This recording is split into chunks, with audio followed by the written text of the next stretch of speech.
everybody. Thank you very much. Thank you so much.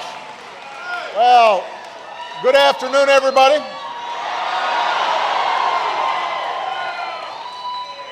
It is great to be back in Cleveland. It is great to be back here at Cuyahoga Community College.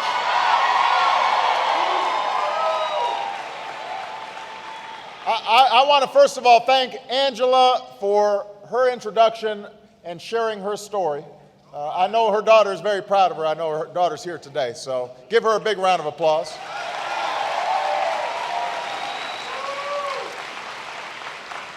I want to thank your president, Dr. Jerry Sue Thornton. And I want to thank some members of Congress who made the trip today. Representatives Marcia Fudge, Representative Betty Sutton, and Representative Marcy Kaptur. Now, those of you who have a seat, feel free to sit down.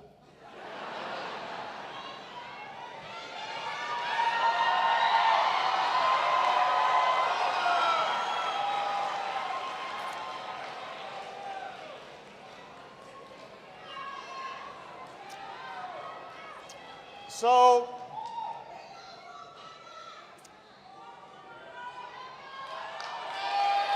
thank you.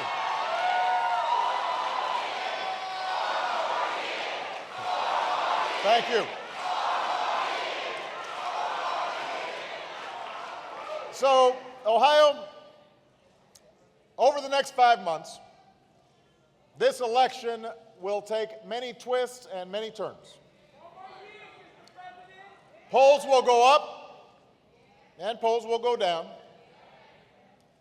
There will be no shortage of gaffes and controversies that keep both campaigns busy and give the press something to write about. You may have heard I recently made my own unique contribution to that process. It wasn't the first time, it won't be the last. And in the coming weeks, Governor Romney and I will spend time debating our records and our experience, as we should. But though we will have many differences over the course of this campaign, there's one place where I stand in complete agreement with my opponent. This election is about our economic future.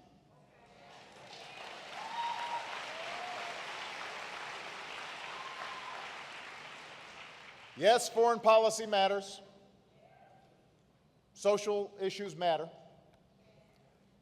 But more than anything else, this election presents a choice between two fundamentally different visions of how to create strong, sustained growth, how to pay down our long-term debt, and most of all, how to generate good middle-class jobs so people can have confidence that if they work hard, they can get ahead. Now, this isn't some abstract debate. This is not another trivial Washington argument. I have said that this is the defining issue of our time, and I mean it. I said that this is a make or break moment for America's middle class, and I believe it. The decisions we make in the next few years on everything from debt and taxes to energy and education will have an enormous impact on this country and on the country we pass on to our children.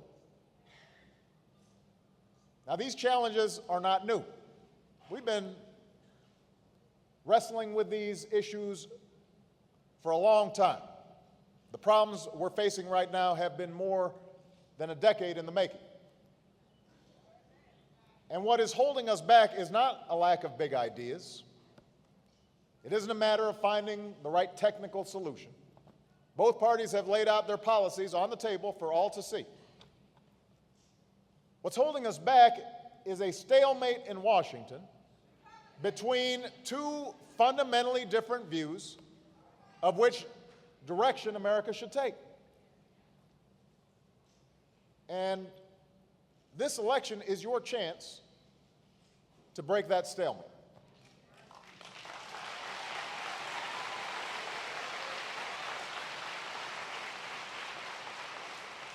At stake is not simply a choice between two candidates or two political parties, but between two paths for our country. And while there are many things to discuss in this campaign, nothing is more important than an honest debate about where these two paths would lead us. Now, that debate starts with an understanding of where we are and how we got here. Long before the economic crisis of 2008, the basic bargain at the heart of this country had begun to erode. For more than a decade, it had become harder to find a job that paid the bills. Harder to save, harder to retire. Harder to keep up with rising costs of gas and health care and college tuitions. You know that. You lived it.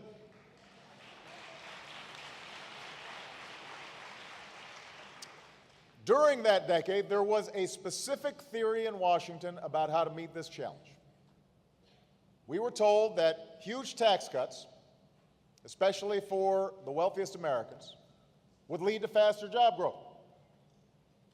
We were told that fewer regulations, especially for big financial institutions and corporations, would bring about widespread prosperity.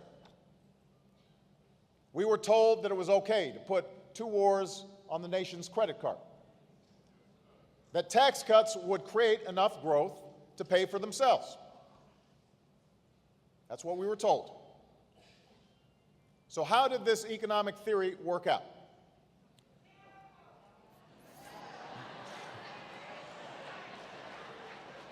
For the wealthiest Americans, it worked out pretty well.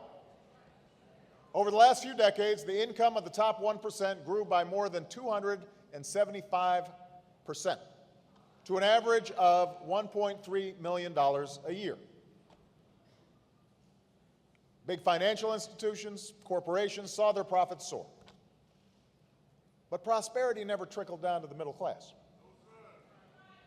From 2001 to 2008, we had the slowest job growth in half a century. The typical family saw their incomes fall. The failure to pay for the tax cuts and the wars took us from record surpluses under President Bill Clinton to record deficits. And it left us unprepared to deal with the retirement of an aging population that's placing a greater strain on programs like Medicare and Social Security. Without strong enough regulations, families were enticed and sometimes tricked into buying homes they couldn't afford. Banks and investors were allowed to package and sell risky mortgages. Huge reckless bets were made with other people's money on the line. And too many, from Wall Street to Washington, simply looked the other way. For a while, credit cards and home equity loans papered over the reality of this new economy. People borrowed money to keep up. But the growth that took place during this time period turned out to be a house of cards. And in the fall of 2008, it all came tumbling down with a financial crisis that plunged the world into the worst economic crisis since the Great Depression. Here in America, families' wealth declined at a rate nearly 7 times faster than when the market crashed in 1929. Millions of homes were foreclosed. Our deficits soared. And 9 million of our citizens lost their jobs. 9 million.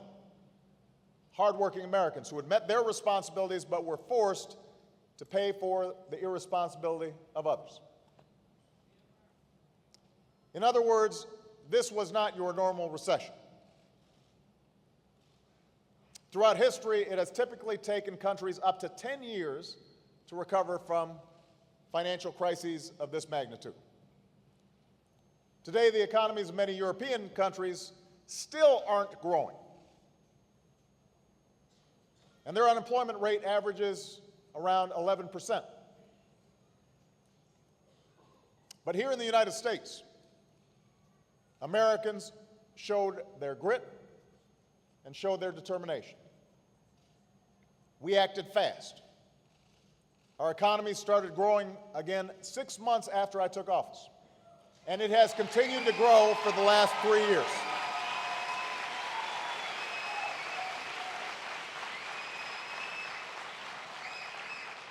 Our businesses have gone back to basics and created over 4 million jobs in the last 27 months,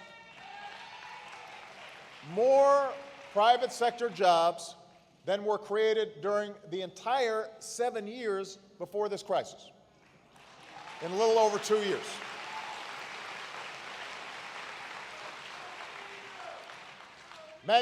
Manufacturers have started investing in America again, including right here in Ohio. And across America, we've seen them create almost 500,000 jobs in the last 27 months, the strongest period of manufacturing job growth since 1995.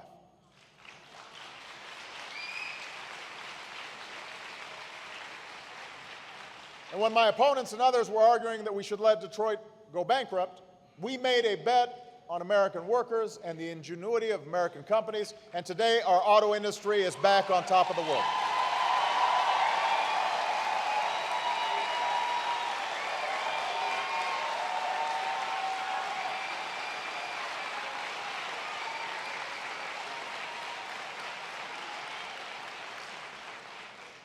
But let's be clear.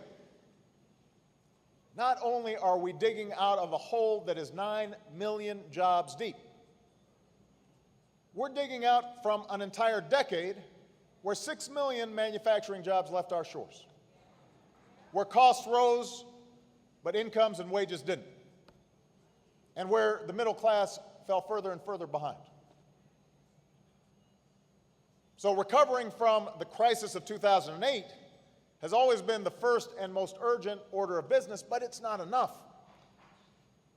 Our economy won't be truly healthy until we reverse that much longer and profound erosion of middle-class jobs and middle-class incomes.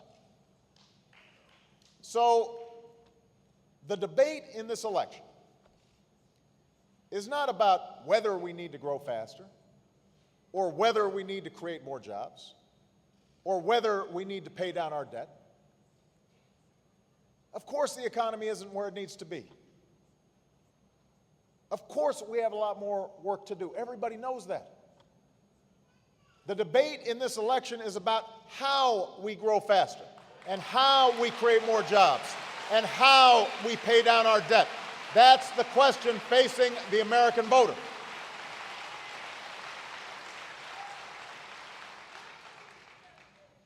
And in this election, you have two very different visions to choose from.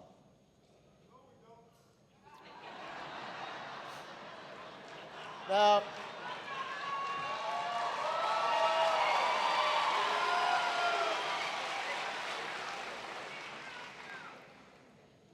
Governor Romney and his allies in Congress believe deeply in the theory that we tried during the last decade. The theory that the best way to grow the economy is from the top down. So they maintain that if we eliminate most regulations, if we cut taxes by trillions of dollars, if we strip down government to national security and a few other basic functions, then the power of businesses to create jobs and prosperity will be unleashed, and that will automatically benefit us all. That's what they believe. This is their economic plan. It has been placed before Congress. Governor Romney has given speeches about it, and it's on his website. So if they win the election, their agenda will be simple and straightforward. They have spelled it out. They promise to roll back regulations on banks and polluters, on insurance companies and oil companies. They'll roll back regulations designed to protect consumers and workers. They promise to not only keep all of the Bush tax cuts in place, but add another $5 trillion in tax cuts on top of that. Now, an independent study says that about 70% of this new $5 trillion tax cut would go to folks making over $200,000 a year. And folks making over $1 million a year would get an average tax cut of about 25%. Now, this is not my opinion. This is not political spin. This is precisely what they have proposed. Now, your next question may be, how do you spend $5 trillion on a tax cut and still bring down the deficit? Well, they tell us they'll start by cutting nearly $1 trillion from the part of our budget that includes everything from education and job training to medical research and clean energy. Now, I want to be very fair here. I want to be clear. They haven't specified exactly where the knife would fall. But here's some of what would happen if that cut that they've proposed was spread evenly across the budget. 10 million college students would lose an average of $1,000 each on financial aid. 200,000 children would lose the chance to get an early education in the Head Start program. There would be 1,600 fewer medical research grants for things like Alzheimer's and cancer and AIDS. 4,000 fewer scientific research grants, eliminating support for 48,000 researchers, students, and teachers. Now, again, they have not specified which of these cuts they choose from. But if they want to make smaller cuts to areas like science or medical research, then they'd have to cut things like financial aid or education even further. But either way, the cuts to this part of the budget would be deeper than anything we've ever seen in modern times. Not only does their plan eliminate health insurance for 33 million Americans by repealing the Affordable Care Act, according to the independent Kaiser Family Foundation, it would also take away coverage from another 19 million Americans who rely on Medicaid, including millions of nursing home patients and families who have children with autism and other disabilities. And they propose turning Medicare into a voucher program, which will shift more costs to seniors and eventually end the program as we know it. But it doesn't stop there. Even if you make all the cuts that they've proposed, the math still doesn't allow you to pay for a new $5 trillion tax cut and bring down the deficit at the same time.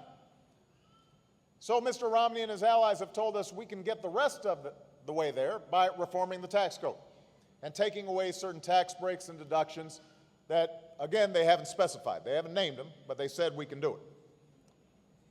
But here's the problem. The only tax breaks and deductions that get you anywhere close to $5 trillion are those that help middle-class families afford health care and college and retirement and home ownership. Without those tax benefits, tens of millions of middle-class families will end up paying higher taxes. Many of you would end up paying higher taxes to pay for this other tax cut. And keep in mind that all of this is just to pay for their new $5 trillion tax cut. If you want to close the deficit left by the Bush tax cuts, we'd have to make deeper cuts or raise middle-class taxes even more. This is not spin. This is not my opinion. These are facts. This is what they're presenting as their plan. This is their vision. There is nothing new. Just what Bill Clinton has called the same ideas they've tried before, except on steroids. Now,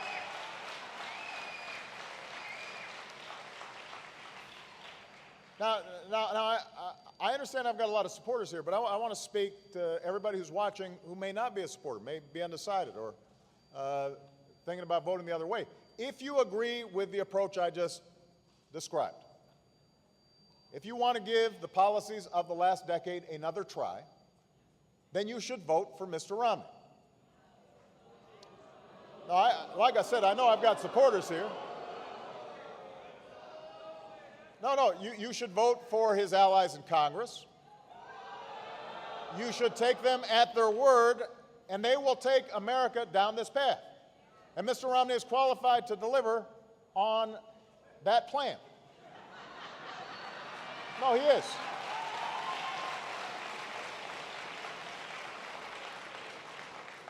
I am giving you an honest presentation of what he's proposing. Now, I'm looking forward to the press following up and making sure that you know I'm not exaggerating. I believe their approach is wrong. And I'm not alone. I have not seen a single independent analysis that says my opponent's economic plan would actually reduce the deficit. Not one. Even analysts who may agree with parts of his economic theory don't believe that his plan would create more jobs in the short term. They don't claim his plan would help folks looking for work right now. In fact, just the other week, one economist from Moody's said the following about Mr. Romney's plan, and I'm quoting here. On net, all of these policies would do more harm in the short term. If we implemented all of his policies, it would push us deeper into recession and make the recovery slower. That's not my spin. That's not my opinion. That's what independent economic analysis says. As for the long term, remember that the economic vision of Mr. Romney and his allies in Congress was tested just a few years ago. We tried this. Their policies did not grow the economy. They did not grow the middle class. They did not reduce our debt. Why would we think that they would work better this time?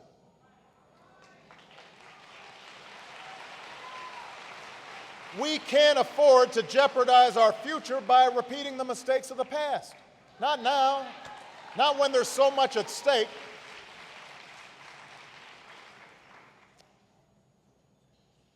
I've got a different vision for America.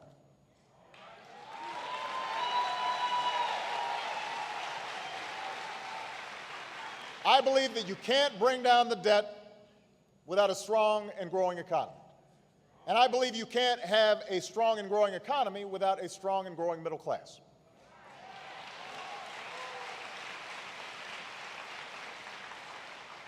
This has to be our North Star. An economy that's built not from the top down, but from a growing middle class. That provides ladders of opportunity for folks who aren't yet in the middle class. You see, we'll never be able to compete with some countries when it comes to paying workers lower wages or letting companies do more polluting. That's a race to the bottom that we should not want to win, because those countries don't have a strong middle class. They don't have our standard of living.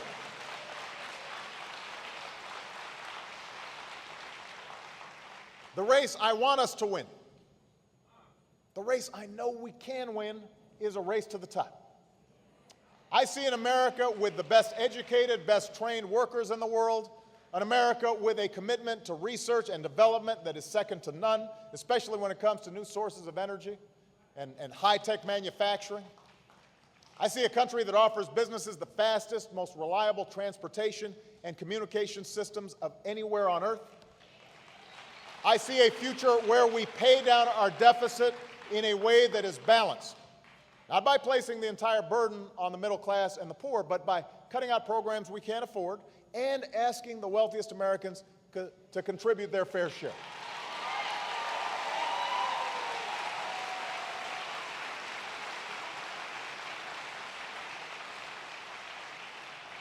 That's my vision for America. Education, energy, innovation, infrastructure, and a tax code focused on American job creation and balanced deficit reduction.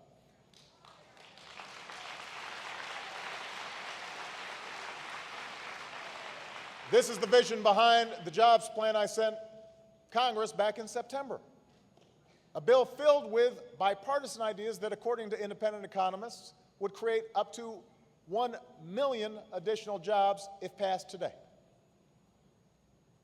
This is the vision behind the deficit plan I sent to Congress back in September. A detailed proposal that would reduce our deficit by $4 trillion through shared sacrifice and shared responsibility. This is the vision I intend to pursue in my second term as president, because I believe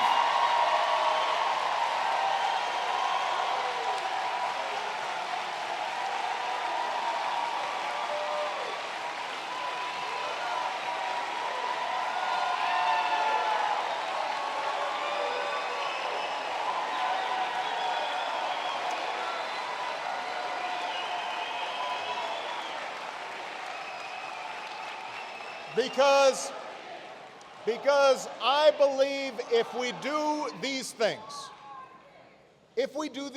more companies will start here and stay here and hire here, and more Americans will be able to find jobs that support a middle-class lifestyle. Understand, despite what you hear from my opponent, this has never been a vision about how government creates jobs or has the answers to all our problems. Over the last 3 years, I've cut taxes for the typical working family by $3,600. I've cut taxes for small businesses 18 times. I have approved fewer regulations in the first 3 years of my presidency than my Republican predecessor did in his. And I'm implementing over 500 reforms to fix regulations that were costing folks too much for no reason. I've asked Congress for the authority to reorganize the federal government that was built for the last century. I want to make it work for the 21st century.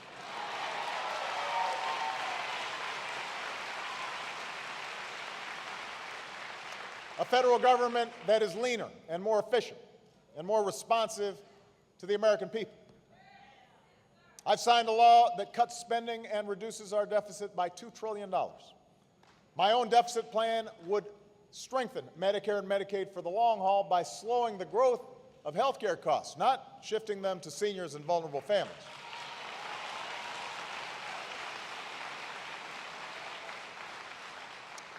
And my plan would reduce our yearly domestic spending to its lowest level as a share of the economy in nearly 60 years. So, no, I don't believe the government is the answer to all our problems.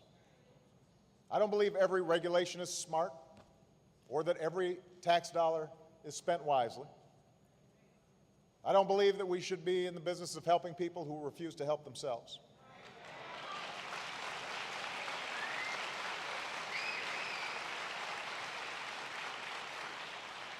But I do share the belief of our first Republican president from my home state, Abraham Lincoln, that through government we should do together what we cannot do as well for ourselves.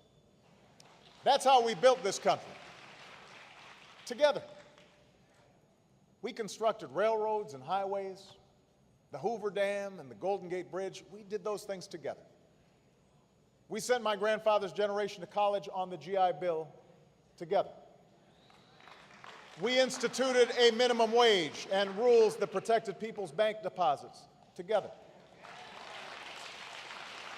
Together, we touched the surface of the moon, unlocked the mystery of the atom, connected the world through our own science and imagination. We haven't done these things as Democrats or Republicans. We've done them as Americans.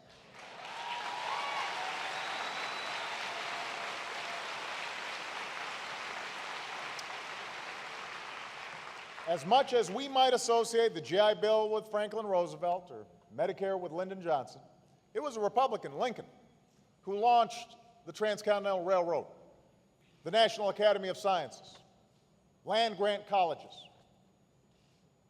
It was a Republican, Eisenhower, who launched the interstate highway system and a new era of scientific research. It was Nixon who created the Environmental Protection Agency. Reagan, who worked with Democrats to save Social Security, and who, by the way, raised taxes to help pay down an exploding deficit.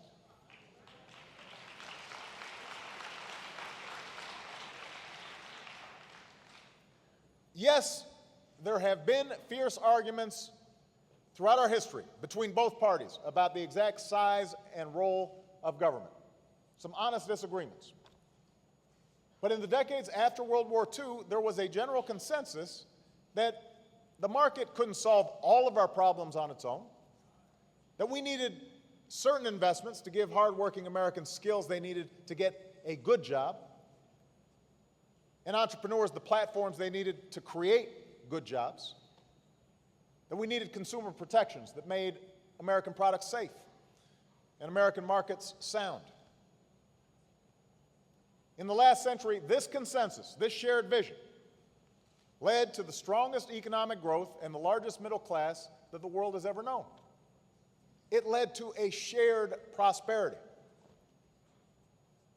It is this vision that has guided all my economic policies during my first term as president, whether in the design of a health care law that relies on private insurance, or an approach to Wall Street reform that encourages financial innovation but guards against reckless risk-taking. It's this vision that Democrats and Republicans used to share that Mr. Romney and the current Republican Congress have rejected in favor of a no-holds-barred, government is the enemy, market is everything approach. And it is this shared vision that I intend to carry forward in this century as president, because it is a vision that has worked for the American middle class and everybody who's striving to get into the middle class.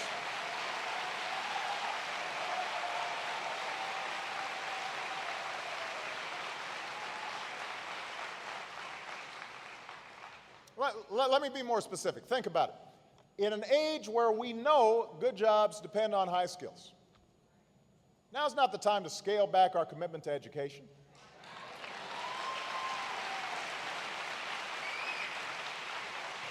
Now's the time to move forward and make sure we have the best educated, best trained workers in the world. My plan for education doesn't just rely on more money or more dictates from Washington. We're challenging every state and school district to come up with their own innovative plans to raise student achievement, and they're doing just that.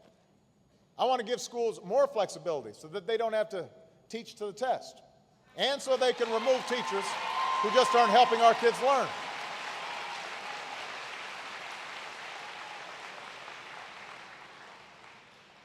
But look, if we want our country to be a magnet for middle-class jobs in the 21st century, we also have to invest more in education and training. I want to recruit an army of new teachers and pay teachers better and train more of them in areas like math and science. I have a plan to give 2 million more Americans the chance to go to community colleges just like this one and learn the skills that businesses are looking for right now.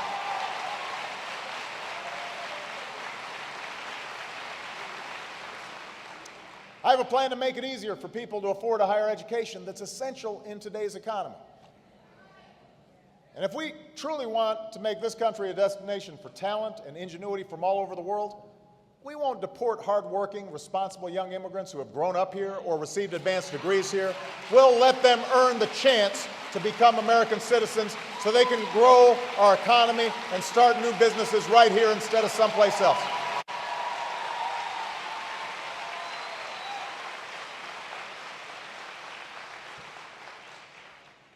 Now's not the time to go back to a greater reliance on fossil fuels from foreign countries. Now's the time to invest more in the clean energy that we can make right here in America. My plan for energy doesn't ignore the vast resources we already have in this country, we're producing more oil than we had in over a decade. But if we truly want to gain control of our energy future, we've got to recognize that pumping more oil isn't enough. We have to encourage the unprecedented boom in American natural gas. We have to provide safe nuclear energy and the technology to help coal burn cleaner than before.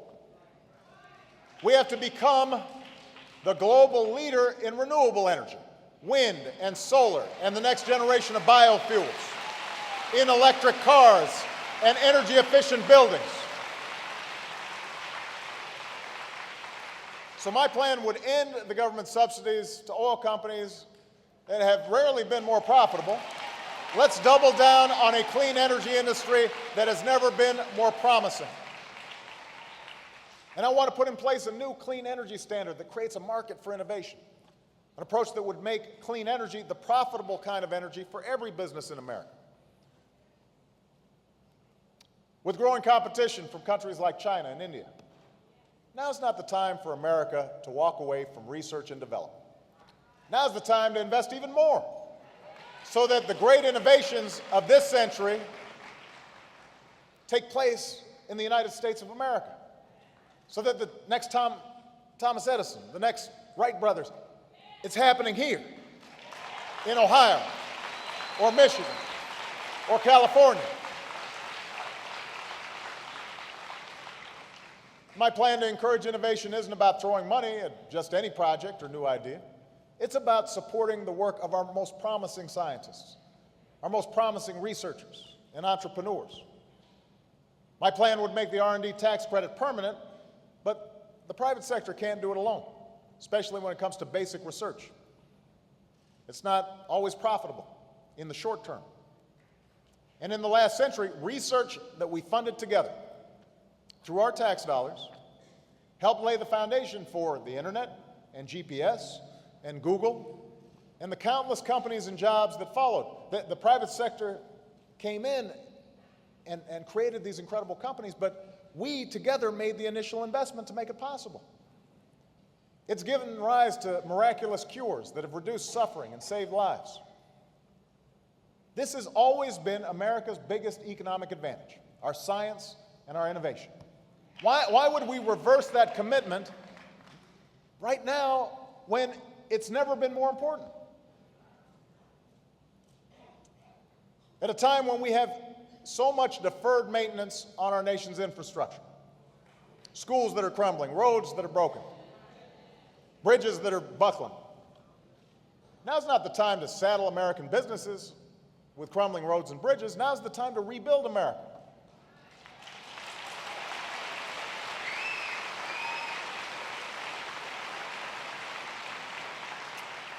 So my plan would take half the money we're no longer spending on war. Let's use it to do some nation building here at home. Let's put some folks to work right here at home.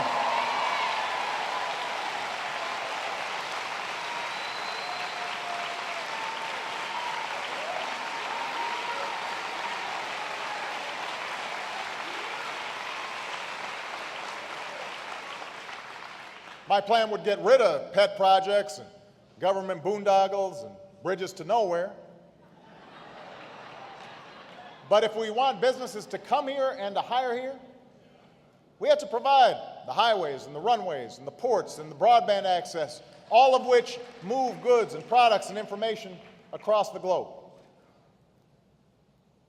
My plan sets up an independent fund to attract private dollars and issue loans for new construction projects based on two criteria. How badly are they needed? And how much good will they do for the economy?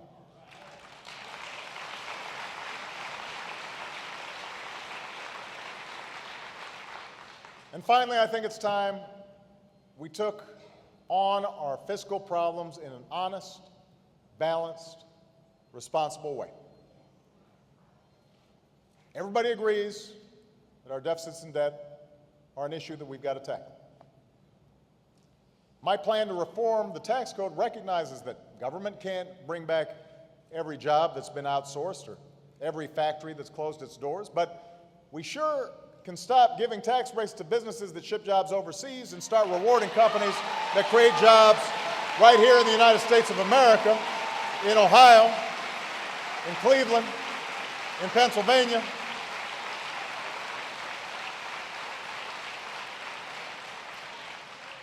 And if we want to get the deficit under control, really, not just pretending to during election time,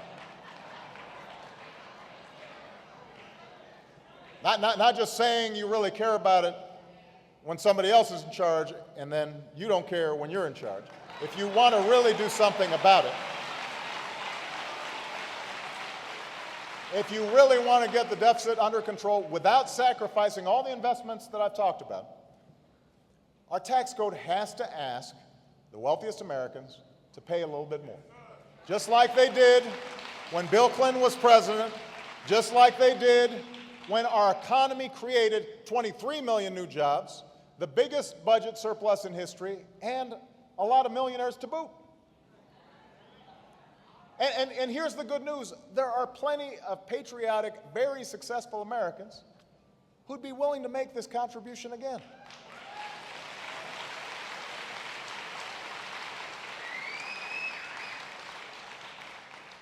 Look, we have no choice about whether we pay down our deficit. But we do have a choice about how we pay down our deficit. We do have a choice about what we can do without and where our priorities lie. I don't believe that giving someone like me a $250,000 tax cut is more valuable to our future than hiring transformative teachers or providing financial aid to the children of a middle-class family.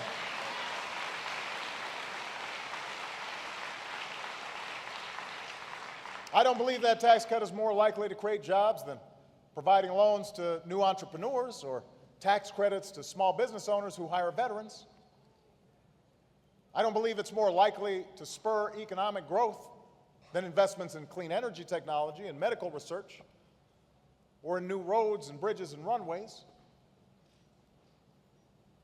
I don't believe that giving someone like Mr. Romney another huge tax cut is worth ending the guarantee of basic security we've always provided the elderly and the sick and those who are actively looking for work.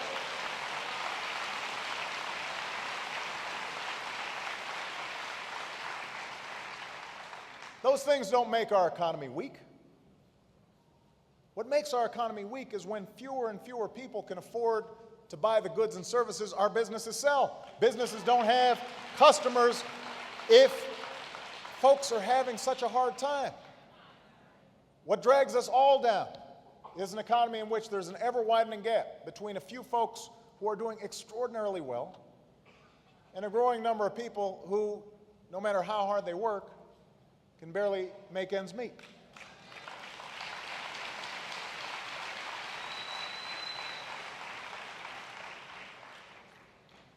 So, Governor Romney disagrees with my vision. His allies in Congress disagree with my vision. Neither of them will endorse any policy that asks the wealthiest Americans to pay even a nickel more in taxes. It's the reason we haven't reached a grand bargain to bring down our deficit. Not with my plan, not with the Bowles-Simpson plan, not with the so-called Gang of Six plan. Despite the fact that taxes are lower than they've been in decades, they won't work with us on any plan that would increase taxes on our wealthiest Americans.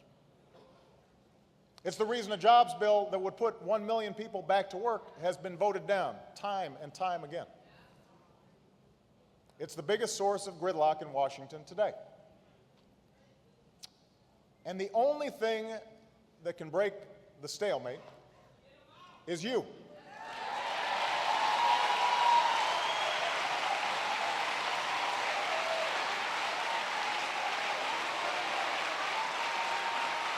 Look,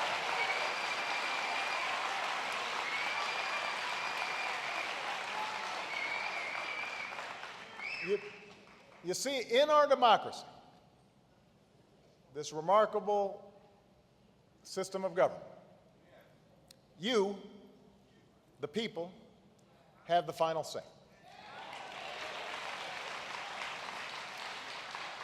This November is your chance to render a verdict on the debate over how to grow the economy, how to create good jobs, how to pay down our deficit.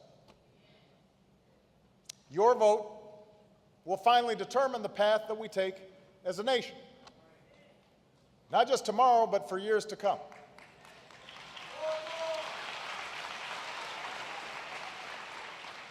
When you strip everything else away, that's really what this election is about. That's what is at stake right now. Everything else is just noise. Everything else is just a distraction. From now until then,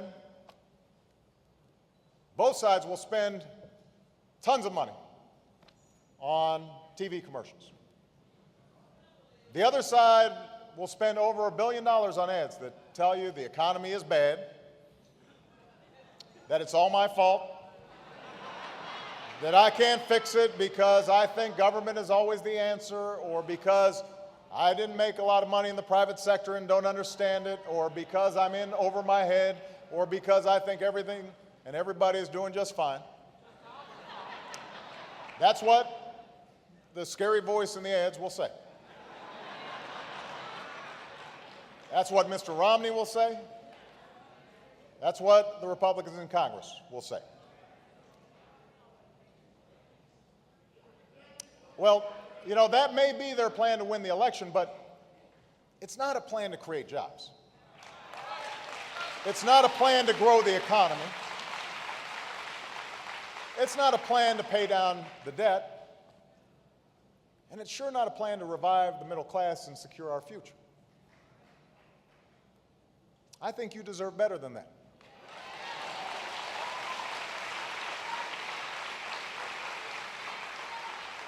At a moment this big, a moment when so many people are still struggling, I think you deserve a real debate about the economic plans we're proposing.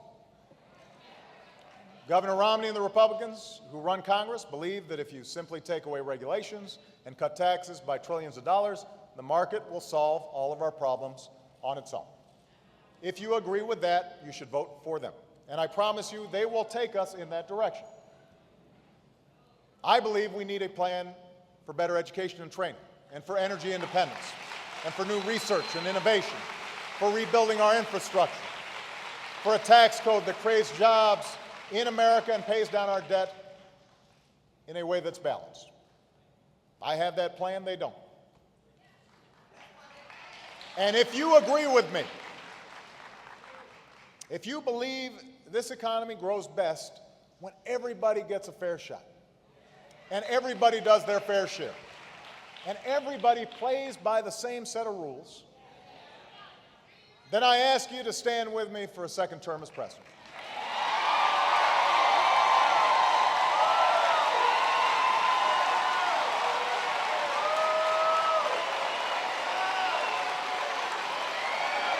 You know,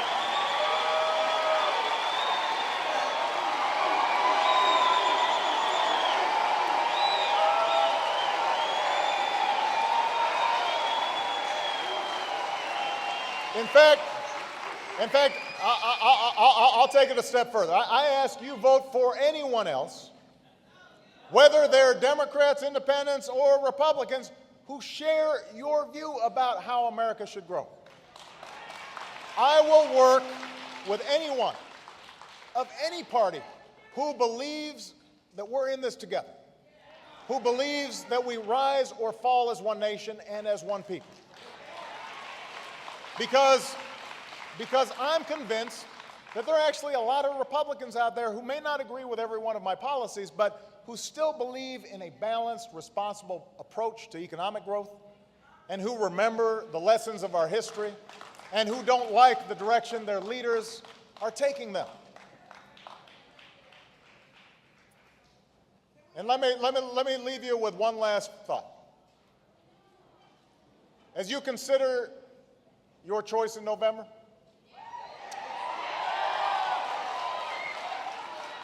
don't let anybody tell you that the challenges we face right now are beyond our ability to solve.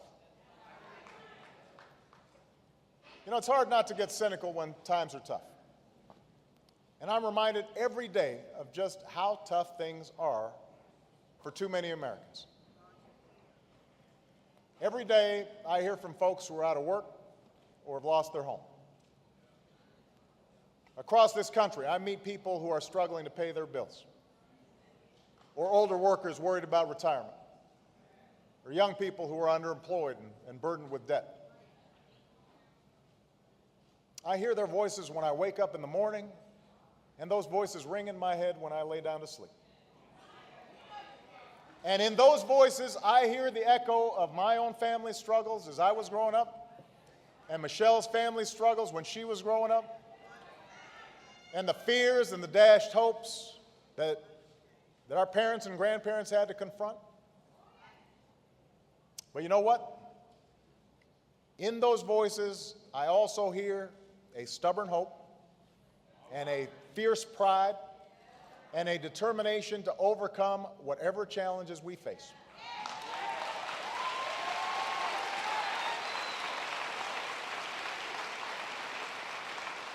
And in you, the American people, I'm reminded of all the things that tilt the future in our favor. We remain the wealthiest nation on earth. We have the best workers and entrepreneurs, the best scientists and researchers, the best colleges and universities. We are a young country with the greatest diversity of talent and ingenuity drawn from every corner of the globe. So yes, reforming our schools, rebuilding our infrastructure will take time. Yes, paying down our debt will require some tough choices and shared sacrifice. But it can be done. And we'll be stronger for it. And what's lacking is not the capacity to meet our challenges. What is lacking is our politics. And that's something entirely within your power to solve. So this November, you can remind the world how a strong economy is built, not from the top down, but from a growing, thriving middle class. This November, you can remind the world how it is that we've traveled this far as a country, not by telling everybody to fend for themselves, but by coming together as one American family, all of us pitching in, all of us pulling our own weight. This November, you can provide a mandate for the change we need right now. You can move this nation forward, and you can remind the world once again why the United States of America is still the greatest nation on earth. Thank you. God bless you. God bless the United States of America. Thank you.